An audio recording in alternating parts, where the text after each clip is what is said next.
અમરેલી જિલ્લાના જાફરાબાદમાં મુસ્લિમ સમાજ દ્વારા ઈદ ઉલ ફિત્રની પવિત્ર નમાઝ જાફરાબાદ ઈદગાહ મસ્જિદ ખાતે અદા કરવામાં આવી।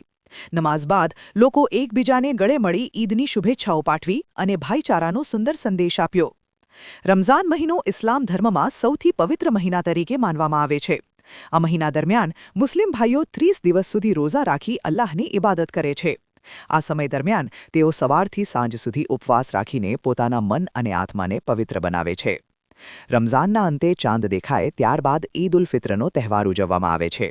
આ તહેવારને મીઠી ઈદ તરીકે પણ ઓળખવામાં આવે છે, કારણ કે આ દિવસે લોકો મીઠી સેવૈયા મનાવીને એકબીજાને ખવડાવે છે।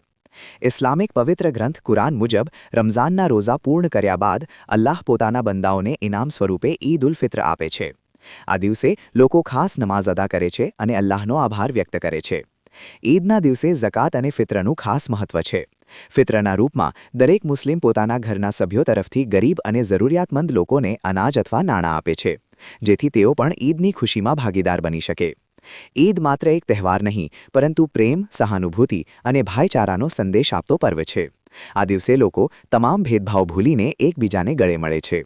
વડીલો બાળકોને ઈદી તરીકે ભેટ કે નાણાં આપે છે, જે ખુશીને વધુ વધારી આપે છે।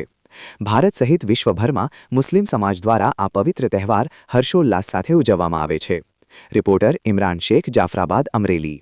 अस्सलामुअलैकुम वरहमतुल्लाहि वबरकातुहू। आप तमाम लोगों को, हिंदुस्तान के तमाम बासिंदाओं को मेरे तरफ से खूब खूब ईद मुबारक। आज ईद का दिन है। पूरी दुनिया के अंदर मुसलमान ईद की नमाज अदा करते हैं और अपने देश के लिए अमन और शांति की दुआएं करते हैं कि अल्लाह ताला हमारे देश को अमन और शांति के साथ रखे, आपस में सभी कौमों को भाईचारगी पैदा करें और एक दूसरे से मोहब्बत के साथ रहने जीने की तौफीक दे। खुदा हाफिज़। अस्सलाम वालेकुम। આજે ઈદ ઉલ ફિત્રની નમાઝનો દિવસ છે। હરેક મુસલમાન હરેક ગામની અંદર અને દેશની અંદર આજે ઈદ ઉલ ફિત્રની નમાઝનું જલસો મનાવી રહ્યો છે।